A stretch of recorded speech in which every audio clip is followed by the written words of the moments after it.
ازيكم عاملين ايه؟ يا رب تكونوا بخير. عملنا النهارده وصفه غدا تحفه جدا.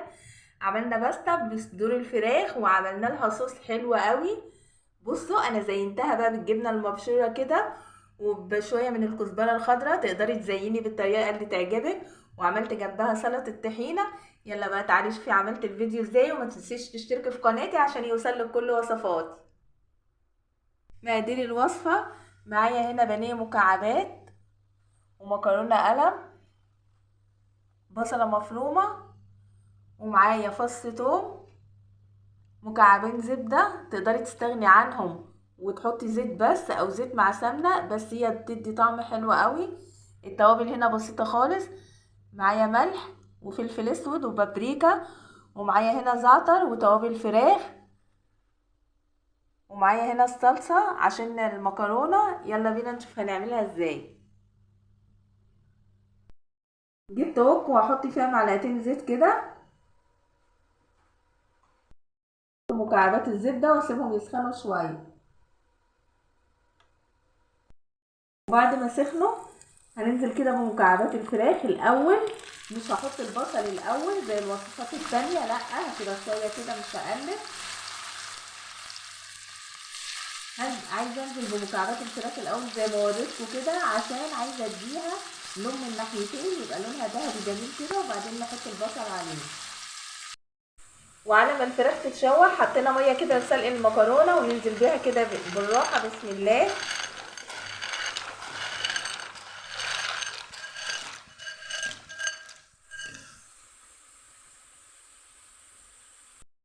ونحط لها معلقه زيت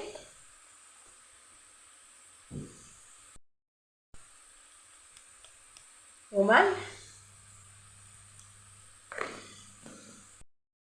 وهسيبها بقى تاخد السوا بتاعها تتسلق، وبعدين نشوف هنعمل ايه سوا.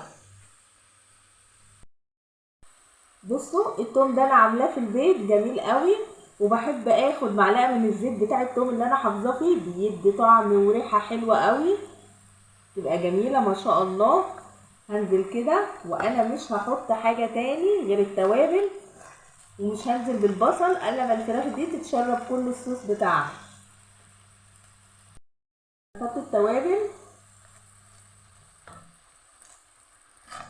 واسيبهم كده مع قطع الفراخ تاخد من طعم بعض، وبعدين نكمل.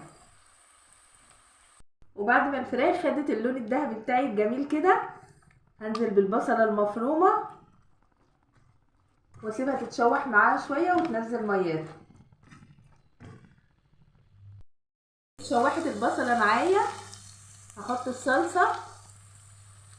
وزي ما قلت لك قبل كده، لو بتعملي الصلصه زي في البيت حاطه فيها معلقه سكر، لو هتجيبيها جاهزه من بره بتحطي لها السكر بتاعها عشان ما تعملش حموضه. طيب مش عايزه تحطي صلصه تقدري تنزلي بعصير طماطم وتسيبيها لما تتسبك، بس بصراحه انك تبقي مجهزه صلصه في البيت بتسعفك بقى في الوصفات وكده، وبتبقى اسهل كتير. عشان لو انت مثلا بتخرجي تشتغلي او كده، تيجي تلاقي كل حاجتك جاهزه تعمليها على طول. وانا بقى خدت شويه شايفه من ميه سلق المكرونه وهنزل بيها، بتدي طعم حلو قوي وسمك كده للصوص بتخليه جميل. خلاص كده انا صفيت المكرونه، بس ما غسلتهاش، في بيقوم منزلها تحت الحنفيه كده في الميه، انا ما عملتهاش كده، يا دوب شلتها بالمصفى من ميه السلق.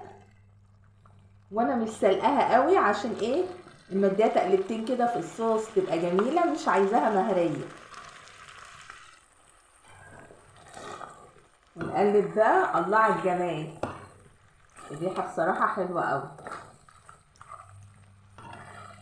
وطعم المكرونه دي بيبقى تحفه. هقولك كمان في الاخر بقى بعد ما اغرفها تزينيها ازاي وتحطي عليه عشان يديها طعم حلو قوي.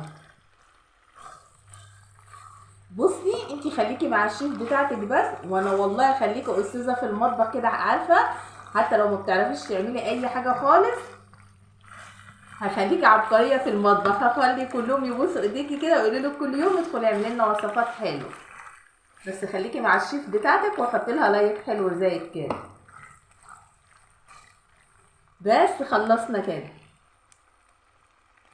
بصوا معايا هنا بقى، انا بشرة هنا جبنة رومي مبشورة. انتي هاتيها قطعة على بعضها وابشريها احسن في البيت وحطيها في علبة احتفظي بيها عندك، وكل ما تيجي تعملي مكرونة او تحتاجيها في بيتزا او حاجة تحطي منها، عشان لو جبتيها جاهزة بيبقى فيها حاطلك الاطراف فيها بتبقى ناشفة ومش حلو. هناخد شوية منها كده ونقوم مزينين بقى الطبق بتاعنا، شوية للزينة بس كده. طيب تقدري تحطي في الوك او في الحلة اللي انت بتعملي بيها على المكرونة، لو عايزة تقومي حاطة كمية ومغطية الغطا عليها هتسيح وتبقى جميل. واخر حاجة بقى هنا عايزة تحطي بقدونس ماشي، انا مقطعة كزبرة خضرا هنا وغسلها كويس اوي ومصفياها. هندي ايه رشة برضو للزينة كده والطعم الحلو. بس خلاص خلصنا كده. وعملت جنبها بقى سلطة طحينة وزينتها ايه برشة من البابريكا من فوق. يلا جربيها بقى وقوليلي ايه رأيك.